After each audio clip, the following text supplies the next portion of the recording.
have a special guest joining me, David Sprinkle. He's the managing partner and co-founder of the Veritas Recruiting Group. And with over 2 decades of experience in the recruitment industry, David has built a reputation as a trusted partner for companies looking to hire top talent in accounting, finance, and other corporate roles. And Veritas is based out in Orlando and has become a go-to resource for high-quality placements and long-term success. Today, David and I are going to dig into his journey, his unique approach to recruitment, how he's built this firm, and the key strategies that have landed him on the Inc. 5000 fastest growing companies list 3 years in a row now. And a lot of what we're going to dig into is actually how David pulled back from his personal production in order to achieve this growth. So, David, thank you so much for joining me on the podcast today. Yeah, thanks for having me. Glad to be here. Yeah. So just to kind of dive in, like, give us your story. Always interesting here in this part. Like, how did you get in the recruiting industry? I'm sure you didn't go to college for it. No, I went to Harvard University. And so, my mom was a teacher, and she said, if we're going to spend all this money to send you to Harvard, you're not allowed to be a teacher. So that was the only thing I knew I couldn't be, even though there is a part of me that likes to teach and coach. And so I ended up actually finding that in the roles in staffing and recruiting, because a lot of what I do with my team and my teams in the past have been, training and coaching and teaching. So, but I didn't know what I wanted to be. I got a degree in economics from Harvard and went through the on-campus recruiting that they had. Was looking at Wall Street firms, was looking at consulting firms, investment banking, and had some opportunities to do those things. But then a security guard company recruited on campus, strangely enough. And they said, where do you want to live? And we'll put you on a management fast track. And I thought, all right, I know I want to do business. So I'm, and probably management of some sort. So that sounds like a great idea. And I wanted to live in Atlanta at the time. And so I jumped at it. And what I found out very rapidly is the security guard industry is a staffing industry. You've got a contract to have a person at that post 24/7. Right. So you've got to constantly recruit. And so that's all I did when I got into that business, was just constantly recruiting and filling inventory, so that if somebody called off and wasn't going in, that I had somebody else to replace them. And so moved up through the company. They ended up moving me out to Los Angeles. It's a tough business, because you are responsible for what these guys are doing round the clock, 24/7.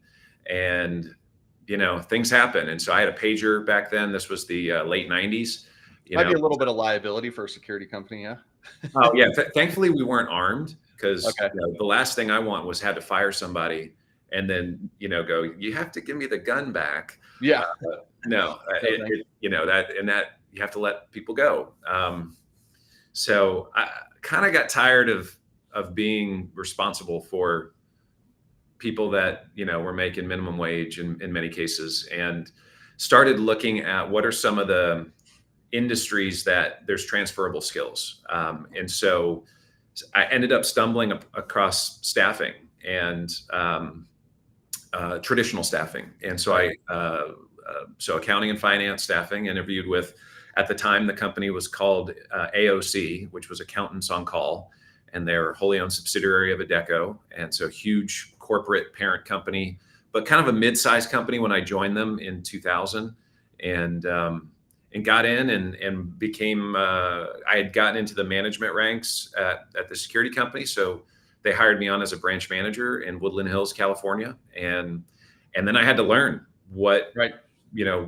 how this works. And I had a perm team of 4 perm recruiters doing accounting and finance placement. And then I had 2 temp teams, one focused on administrative and one focused on accounting. So I had 4 people in each, so another 8. And I just stepped into this office that was already kind of humming. And then I just started managing. And then I had a situation where I had to let one of my staffing managers go. And I was like, all right, I got a good one to remaining. And then 2 weeks later, she walked into my office and said, I just found out my husband's cheating on me. I'm moving back to Missouri, and and I cried with her, and then she was gone. And then my salespeople turned and go, well, who's going to fill our orders? And I go, well, I guess I will. Right. And then, so I moved from my little office into the bullpen, and I reached out to one of the senior staffing managers in the LA region and said, hey, you're clearly the best one around here. I'm in a situation where I've got to start doing staffing manager responsibilities. So I know I need to interview a lot of people. I need inventory, and I want to make it fun. So I'd rather challenge the top person and to a contest this month. And so that I knew that would motivate me more than just the demands of the business. Right. I would make it fun. I knew myself well enough to know I've kind of thrived. Gamify it a little bit. Yeah, gamify it. Yeah. So that's what I did. And I mean, I was working weekends. I mean, I was sitting on Santa Monica Beach with a stack of resumes that I had printed out from Monster and my cell phone, and I printed out my calendar because there was no smartphones then, right? So it was, and I was just calling people and trying to schedule and fill up my calendar. And I had to have them come into the office, to interview them. And it was a whole thing. But that's what kind of got me into it. Right. Really. And that's where both feet kind of went in, and where I felt like, okay, I need to learn how to do this for real. Right. And so then I just became a sponge, and whoever I could soak up from, whatever trainer in our company I could soak up from. And it was a pretty big company. So they had good training. They had a training department. And we started growing, and it was, we ended up making branch of the year the next year because of our growth. And a lot of that has to do with the team that kind of, I think, looked and saw that I was working hard, and they needed to work hard too. And we tried to make it fun, and we tried to build a little family, and that all worked hard and cared about each other.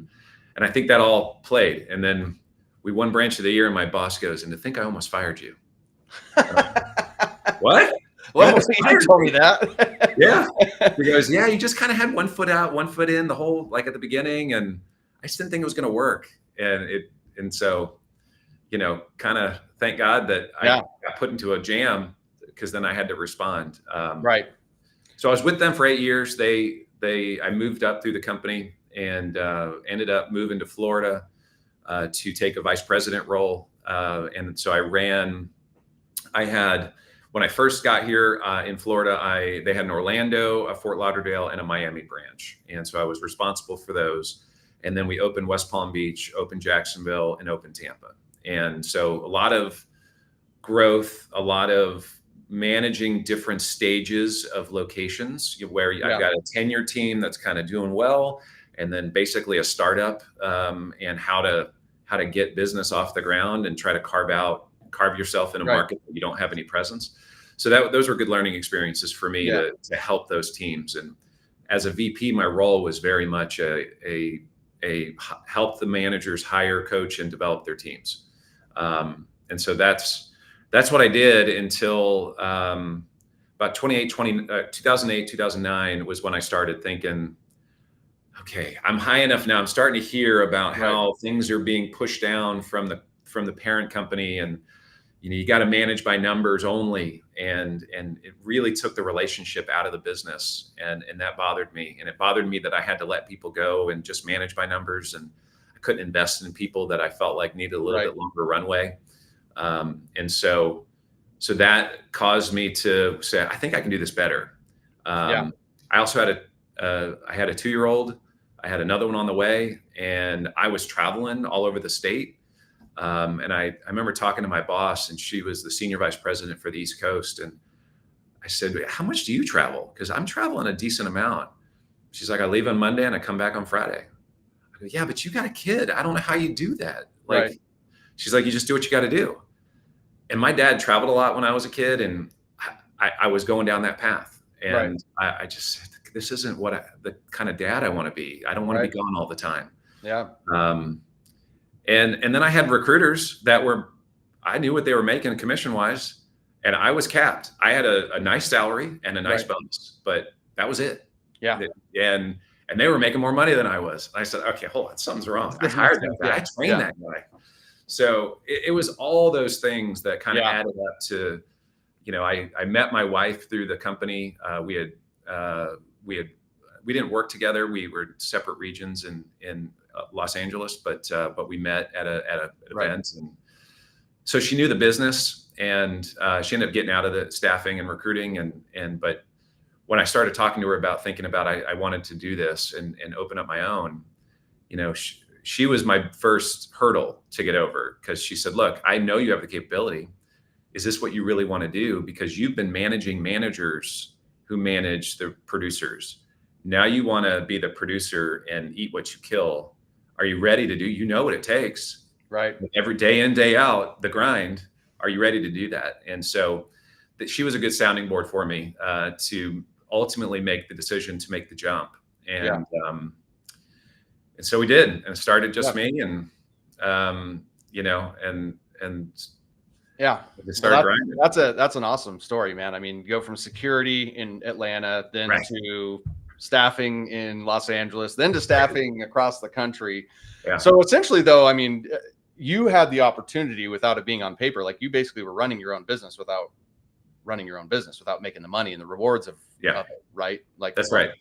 Full P&L responsibility. I mean, I certainly had to answer to my bosses, but had to put together, when we were going to open a new location, I had to put together basically a business plan. We had to evaluate the market and do a SWOT analysis, and then figure out what we were going to do. The only difference was it wasn't my money that I was putting up to start that business, but I was certainly responsible for the money. And so, it was good way to learn for me. Yeah.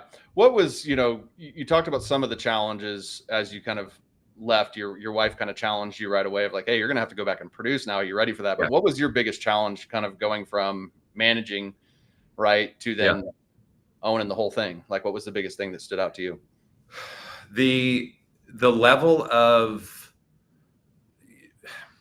it, when you're going, when as someone who was managing managers and training and doing a little bit of it, but not a lot. And, but going from that, where there was that security of, I have my base salary no matter what. And then really going, okay, how much do I have in savings? And if I don't close this deal, what money, where's the money? Right. So that was the biggest thing right out of the gate, was making sure that we had enough money to get things going and get some revenue, have a little runway.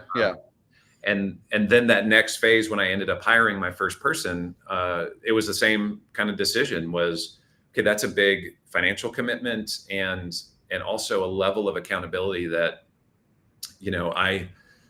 she needed to be able to leverage what I was doing. And so I need to make sure that I was doing it the right way, that I was generating enough activity for her to be able to have stuff to work on while she was, trying to learn how to do this and build her little business within our business. So there's a lot of those moments of, there's certainly financial stress points, especially at the beginning, where some gut check moments where I was like, am I doing the right thing? Should I go back and get a real job?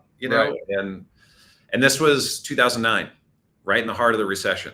So it was definitely a big leap of faith but I had that mindset of, I think this is the right time, because it can't stay down forever. It never does. It's going to have to pop at some point in time. It's got to start going up, and I want to ride the up wave. And I think we're probably, at that time, I felt like we were there. Right. Even though there's that other part, that scared part of me that's like, what if it doesn't? What if it continues to be crappy? And that was hard to have the faith. The blind faith, so to speak. Yeah. I mean, right out of the gate. So 5 months into it, the part of the plan was, my wife worked for the Heinz Ketchup Corporation. She had a company car. I mean, we had her benefits, and everything was going good. And we had a 2-year-old, one on the way. And 2 weeks before our second child was born, Heinz came through and said, we're eliminating your position across the board. We'd still like to keep you, but you have to move to South Florida. And we're like, okay, well, that's not happening, because we're opening a business. We opened a business here. But then all of a sudden, we were no income family and no car, because I had sold my car. because I was like, we only need one while I get this thing off the ground. So, and then the baby was being born. So, I mean, that was right out of the gate a You had moment. a nice little perfect storm for you. Yeah. I was like, all Yeah. right, God, are you telling me not to do this? Should I go Right. back and get, a job with a big firm, and maybe this timing's off? But I had put a business plan together. I did write a business plan, and I had people that didn't know the industry that, were just getting out of an MBA program. So Right. they were used to looking at business plans, and had them, give me their feedback and shred it and tell me what doesn't make sense. Right. Is this something you would invest in? That kind of a mentality. And, but I didn't want to bring on investors. I didn't want to take out any debt. I wanted to be able to bootstrap this thing. And Right. that was my goal from the outset. So I think putting a business plan together helped me get through some of those, those gut check financial moments to go, no, I have a plan. This isn't I'm not just winging this. I've got a plan. I've written it out, and I'm going to stick to it. Yeah. Well, that's awesome how you're sharing it this way, because I think that there's certain stories that are sold like, we started and everything just was great and gravy up from there. And it's like, no, a lot of it usually is, how many times can you wear a jab in the face before, and not fall down to keep yourself alive and going. And there's a lot of risk tolerance, obviously, with being an entrepreneur, right? Like, it's interesting because I have so many conversations with people that are, it's like, hey, they're either on the fence about starting the business, and, it's like, and I think one of the things that people are always looking for, like, the stars to align. Mm-hmm. And what I, interviewing people on this and working with people is like, what I realize is, like, the stars never align really for anybody. I've got a baby, we're moved across the country. We started this. It's like, oh, but here we go. Right. And it's just like finding that confidence. What was how would you define your mindset, or what were you doing to kind of keep your mind sharp when, we're in a down economy and I'm starting a new business and doubt's obviously going to creep in? How did you turn that doubt into confidence and trust? I knew, and because I had trained, I think, enough recruiters over the years, that the ones that followed the plan and put in the daily work, and not the busy work that is easier to spend your time doing, right? But actually the work of talking to people, meeting with people, that kind of work, that I knew that would pay off. I knew that, if I talked to enough people, and as long as they were the right people in the types of people I would want to place, or types of hiring managers I would want to become valuable to, I knew that if I talked to enough and met with enough over time, that opportunities would reveal themselves, because I'd seen it over, the 8 years that I was with my previous company. And the ones that were successful are the ones that worked the plan, and maybe not perfectly, but they put in the work to talk to people. And so that's why it's always been, even now, with all the new technologies and LinkedIn and the different ways, social media, the ways to connect with people, why I still believe in that. Yes, those are all great, but they have to lead to a conversation, because you can't connect with someone for real, any other way. I got plenty of Facebook friends and I'm connected to them, but there's no connection. There's only a few of them that I'm actually friends with. And so that's same concept, for me. Well, kind of sticking to the process, keep my head down, not focused on the outcome, but, and I think that's actually a great message for people right now with, the economy kind of being a little bit interesting, we'll just say. Back to the basics. Back to the basics, staying disciplined in what you're doing, and focus on what you have control over. And I mean, you don't have control over what companies are going to be hiring right now, and what, it's like, the least amount of control is the placement. I mean, we have almost no control over that. It's what am I doing today? Who am I talking to today? And who am I meeting with today? That's it. Am I meeting with the right people? Are we having quality conversations? Am I providing some value? Am I being authentic with them? Right. Am I trying to help? Am I trying to be helpful, or am I trying to make money? Right. I mean, that comes through. When you're talking to somebody. Yeah. So as you started, you kind of went from managing back into a producing position. Let's finish that part of the story out. So like, as you kind of started producing, like where did you hit? And then when did you start bringing people around you, so to speak? Yeah. So I started out of my house, and the moment I made my first placement, I was like, all right, I'm going to get an office. And so then I got I got a little closet in an executive suite space, just so I could, even though I was working from home, I still put a collared shirt on. I wanted to feel like I was getting into work mode. And so what I put on affected that, my mindset. One of my mentors, who's his name's Tim Kelch, and one of his quotes is, "You got to do a checkup from the neck up before you start anything. If you're going to do a call block, if you're going to walk into the office, where's your head's at? And because we all got stuff that we're dealing with, right? And so I had little kids. That was a big part of it. I had toddlers at home, and so and dogs. And so you were sleeping well. Yeah, sleeping well, but then I'd be working on the phone, and my toddler would walk in and go, "Daddy's working," and I'm like, honey, or the dogs would go nuts because UPS driver would go by, and it's always right in the middle of in the best times. Yeah, I'm surprised mine aren't going crazy right now as we're having this podcast. But 100%. So it was it was important for me to get out of the house. Yeah, and it was good for my wife too, because even though I was in the office, I had an office.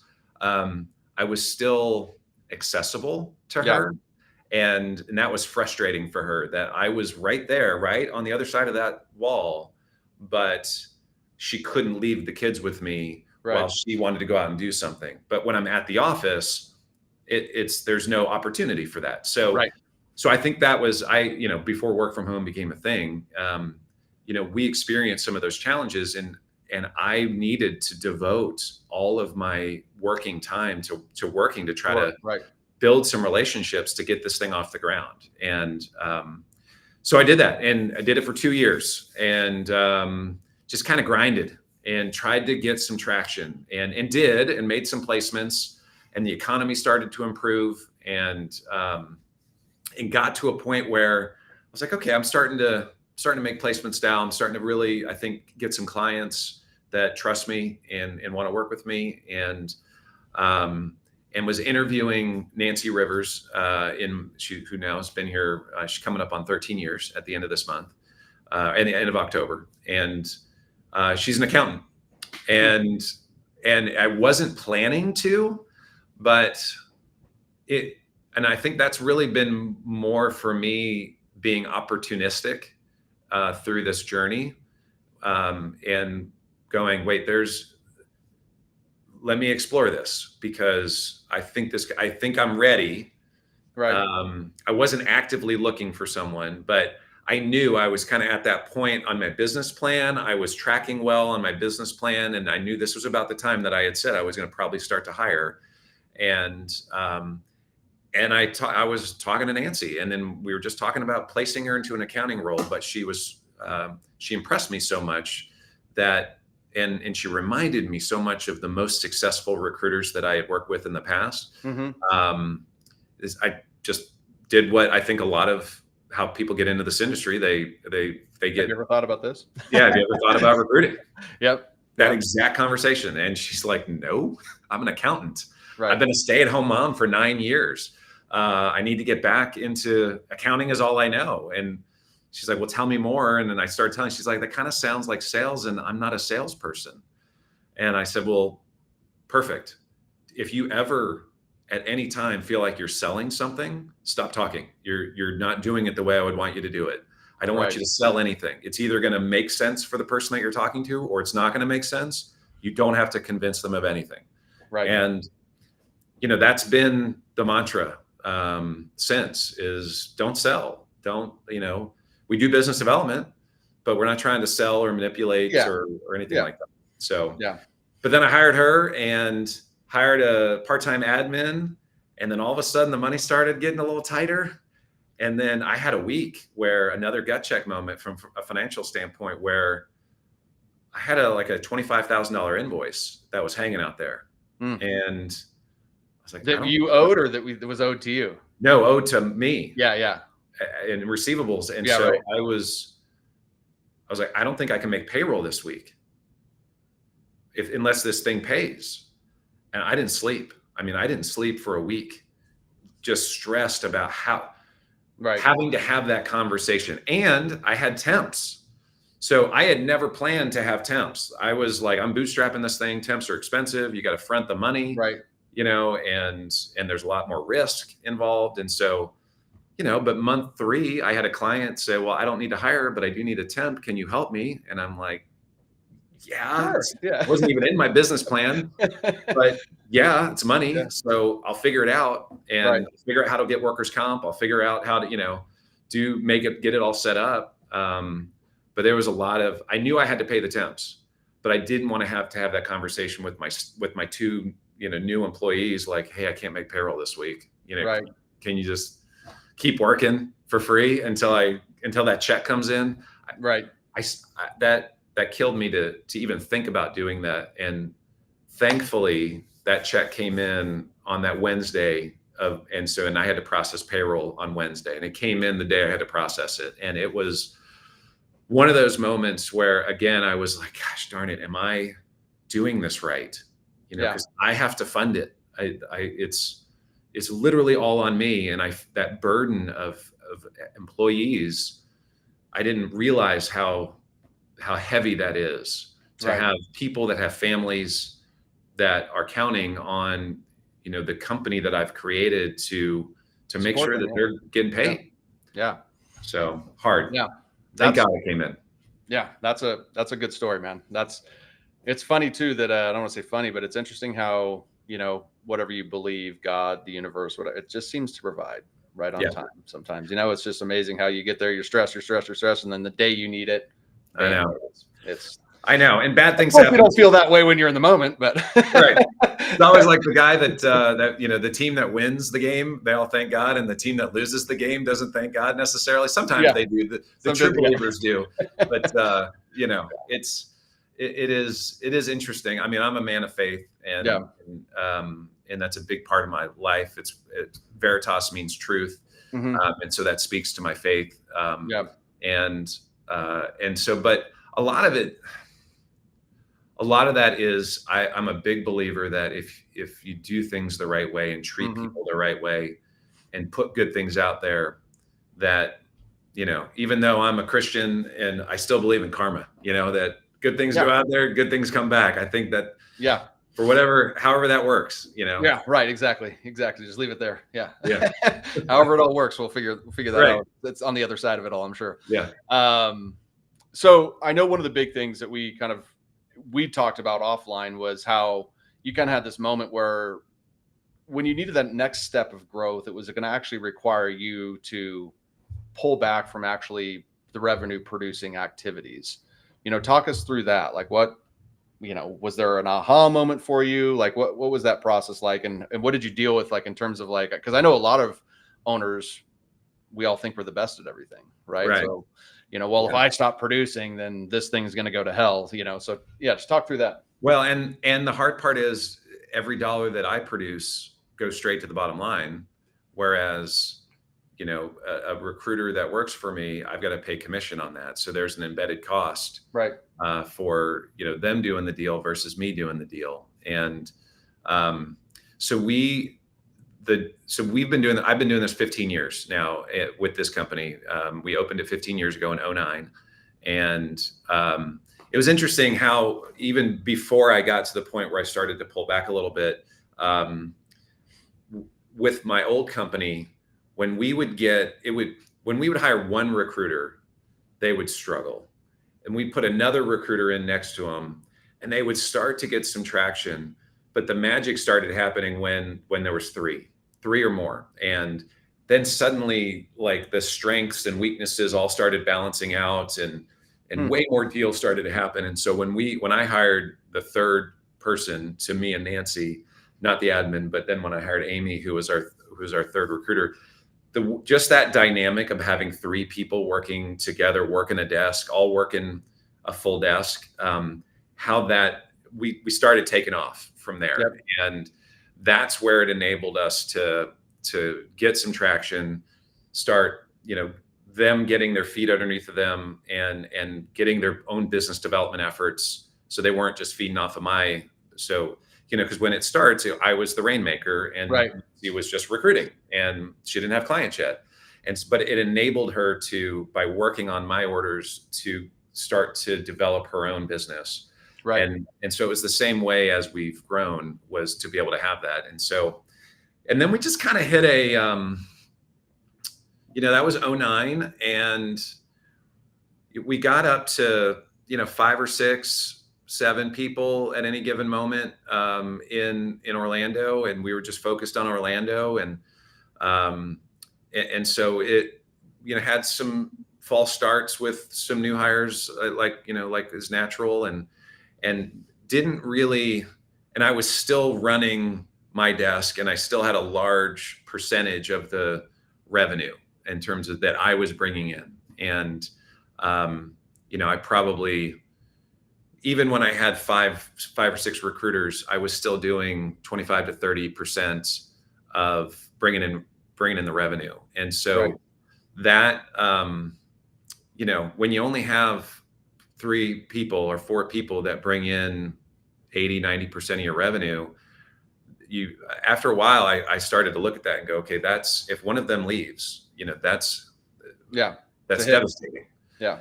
And so revenue diversity for me was something that I thought, okay, I've got to figure out a way to, God forbid something happen, to one of these key producers that we're not out of business. And then in 2020 is when it was another opportunistic moment that an old colleague of mine from my old company, it was his birthday, and I hadn't talked to him in 11 years.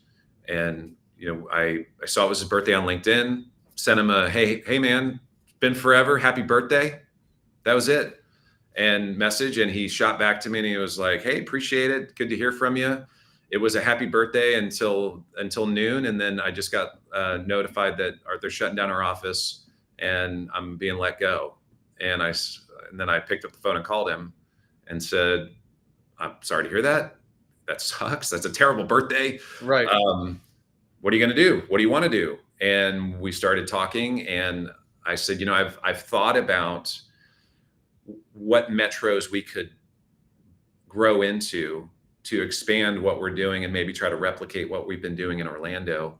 Tampa is a good market for that. And it was there, but I was of the mindset from my old company that I had to go and open an office. And so I would have to devote a ton of money to, to open a physical location. And 2020, it wasn't important anymore. Yeah. No, that wasn't going to happen. And so very opportunistic. I knew what he could do. I'd worked with him, and so he took a leap of faith to join us and to be the leader of Tampa. And with first order of business was let's get 2 people to work alongside you, because I knew if I had 3 people working together that they could get after that market. And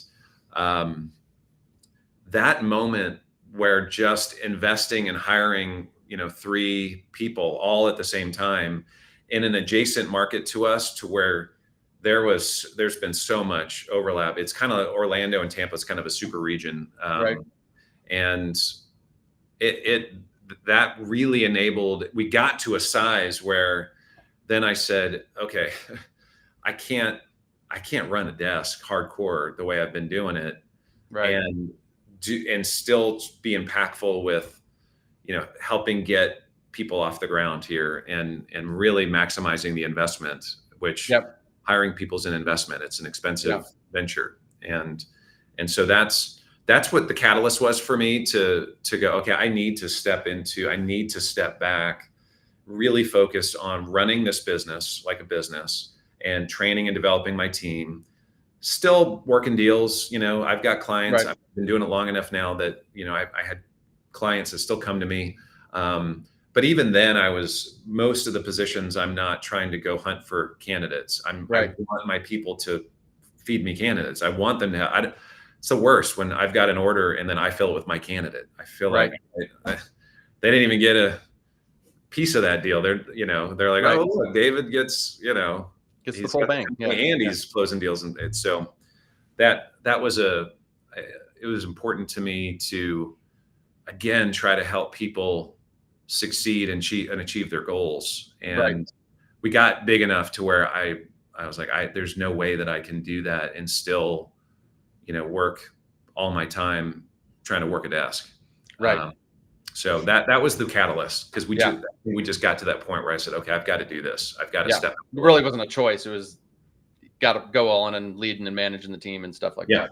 Yeah. Yeah. Still Was like to there work any- owners.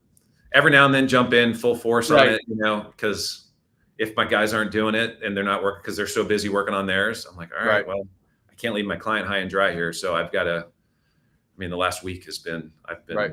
deep. So what would your message be to somebody who's kind of in that situation, but hasn't taken the leap, that they're still attached and believe that they need to be producing the revenue? It is nerve-wracking. And especially when, a lot of the producers and the good producers do well because they keep control over things, right? And they keep their finger on the pulse of what's happening with their orders and that sort of thing. And so, but having that mantra of what got me here is not what's going to get me there. Right. So if you're at a cruising altitude and you're fine with it, then keep doing what you're doing, and you'll keep getting similar results, as long as, the economy is going to shift and change. And if you can adapt, then great. But if you've got aspirations beyond that, then that was for me. I wanted to grow. I wanted to make this bigger, and and I wanted to get to a point where it would free me up a little bit, that I wasn't chained to my desk. And it feels that way when you're working a desk. You feel like you can't go on vacation because my teammates will help, but they don't know my clients the way I know my clients. So you do feel very tethered to your clients and your desk, and it's hard to unplug ever. And so it's nice to be able to do that when you want to be able to do it. And, we took an RV around the country and with my family, and I couldn't have done that if I was just the rainmaker in my company. Right. I couldn't how can you take 2 months and take an RV around the country? I still plugged in a little bit, but to be able to do that, that's time I can't get back now. That's golden time that we got to spend with my kids while they were little. Right. And I've got a senior now that's about to go off to college next year. And so knowing that we've had that ability to spend the time is vital, and to be able to afford to do it. Exactly. It's one to have the time, and one to have the money, and one to have both. So Cahill said the other night on his webinar, he said, he goes, this isn't a get rich quick scheme, but it is a get rich scheme if you work it right. And, and there's an opportunity to make really good money doing what we do. But it can be all consuming, and the work-life balance, it can get way out of whack. And my wife for the last 15 years has been, especially when you're an entrepreneur, because then it never stops. Like you're not an employee where it's 9 to 5. An entrepreneur, it never stops. You're always on. Yeah. Always on, always thinking about it, always trying to figure out how to, make sure that we make payroll. But she's been adamant from the very beginning. She's like, look, go to work, but when you're here, you have to be present. And so the phone's over there, you're present with your kids, you're present with me. And she's been, every good person's got a good partner behind them, that kind of keeps them honest. And she's been good for me in that way, because I can get, the ADD part of me can get real focused and just live in it and work, and all of a sudden it's 2:00 in the morning and you're like, oh gosh, I didn't even I can be that person. And so having a good partner in my life with my wife to keep me in check has been very helpful. Yeah, I can hear that, man. I mean, I know my wife provides a tremendous amount of balance for me. Yeah. Yeah. So yeah, she's definitely provides that for me as well. How many where are you at now? Like in terms of employees, if you're comfortable revenue, like Yeah. where are you at now?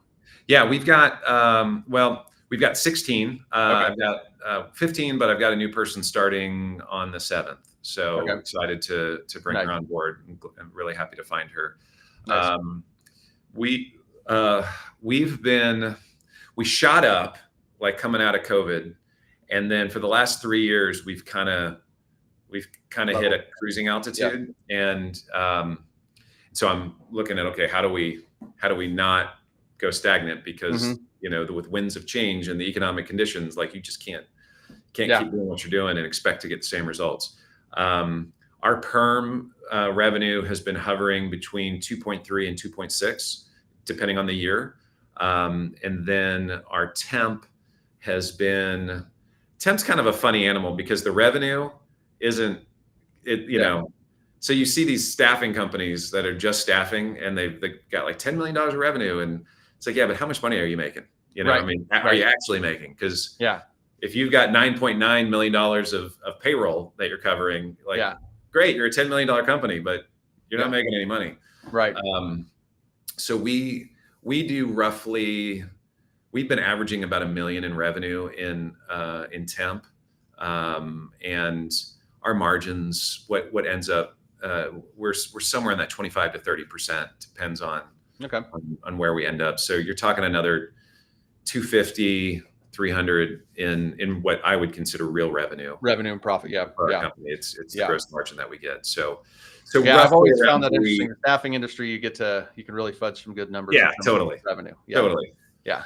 Yeah. Yeah. So we're like a $2.5 to $3 million company, and Right. have been for the last 3 years or so. So what are you excited about next? Like, what's your next move? What's your next play here? Yeah, I quite frankly, the staffing business, I think, is a real opportunity for us, because we've got a strong perm team, with a lot of tenure. I've Right. got people that are 13, 12, 11, 8 years. And so we're very blessed to have people that have worked here a long time, which helps tremendously. And I think that's been another part of the growth that's happened, is that, we've benefited from their relationships that they've built over time. And that's really hard to replace. If when a tenured person leaves, you can't just hire somebody and replace that revenue. Yeah. It takes time. It takes years. So on the temp side of our business, I think is an opportunity to really leverage the existing perm business that we've got. And there's a big market in Orlando and Right. Tampa for that. Our Tampa, the business that we do in Tampa, we still have a lot more market share to take. So I'd like to see us continue to grow that. I think we've probably got room for maybe 3-4 more recruiters over time, once you kind of do it organically. And then again, I'm opportunistic about other metros. I've toyed with the idea of how some companies centralize their recruiting, and then they just do national searches. That's harder for me, I think, because I kind of got raised in the model of metro branch locations. Right. And so I've always been open to other ways, but Just the United States Metro, man. That's all. I know, right? Yeah, it kind of feels that way. So we do searches across the country. Yeah. I'm working on a position in Denver right now. There's I think more attractive metros than others across the country. I think it is the way we run it. It's a very relationship driven business model. It's not a transactional business model. And I think when you spread too thin, you get real transactional, and so you're very dispensable then. Right. So, I really look to having hoping to be a indispensable partner for the people that we're talking to and working with. I think niching in an industry, a lot of companies will do that, and that's where then they have to spread their wings further than Right. a local metro. We've been very focused functionally. That's helped us to kind of duck and weave with changing market conditions. One thing I don't like about niching in an industry is that you live and die on that industry. And when it's good, it's good. But when it's bad, you're out of business. And then you have to pivot. Remember in COVID, we were like, we got to pivot. And I'm like, we've always been pivoting. We're always looking at what industries are doing well, what industries aren't, and there's a certain level of recession proofness to it that helps, that you can weather storms. Because even in the Great Recession, there was still companies that were hiring and still companies that it just wasn't broad-based. And so I saw plenty of industry-specific recruiting firms go out of business because their industry tanked. And so you focus more on like function of accounting and finance across. I'll place in any industry. I'm industry agnostic. And we look to place CFOs and everybody in the CFO's org chart. Right. So HR gets thrown into that bucket in many companies. Certainly, all the accounting and finance folks in that person. So so we do mid-management, we do staff, kind of everything in CFOs. We've gotten more into. We've done more retained searches probably over the last 6 years than I had never done a retained search or ever even had exposure to a retained search at my old company at Agilon, which is now LHH. That just wasn't part of their model. We didn't train on it. I didn't know anything about it. So that was a real education point for me of what is retained? How is it? How do you work it? What's different about a retained search and how you should approach it from a contingent search?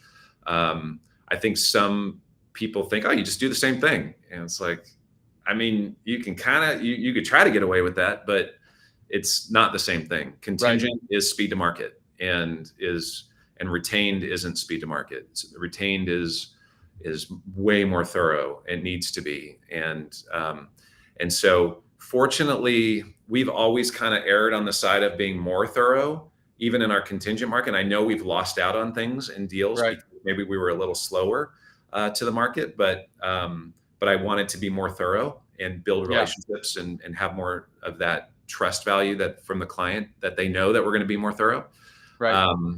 So it's helped in terms of as I've learned how to do retained over the years for us to really tackle C-level searches from a retained standpoint. Awesome. Well, this is good stuff, David. I appreciate you coming onto the show today. Thanks for having me. Yeah, sharing everything. I can tell your passion for your business, your passion for people, your passion for helping people, both within your organization, outside of your organization. I think that's, from where I sit, it's probably a big part of your success, right? Is that you're not trying to just make a buck. You have a bigger impact that you're trying to make in our communities and our markets. And I think that's very obvious for me as we've gone through these last 50 minutes here. Where can our audience find you? So our website is I shortened it. It's our company name, veritasrecruitinggroup.com. I also bought veritas.careers because that's a little easier to say and for people to remember. I'm on LinkedIn as well. So if anybody wants to connect with me on LinkedIn, and that's a really good spot to catch me. Our website, you can get right to me on our website as well, or one of my team members.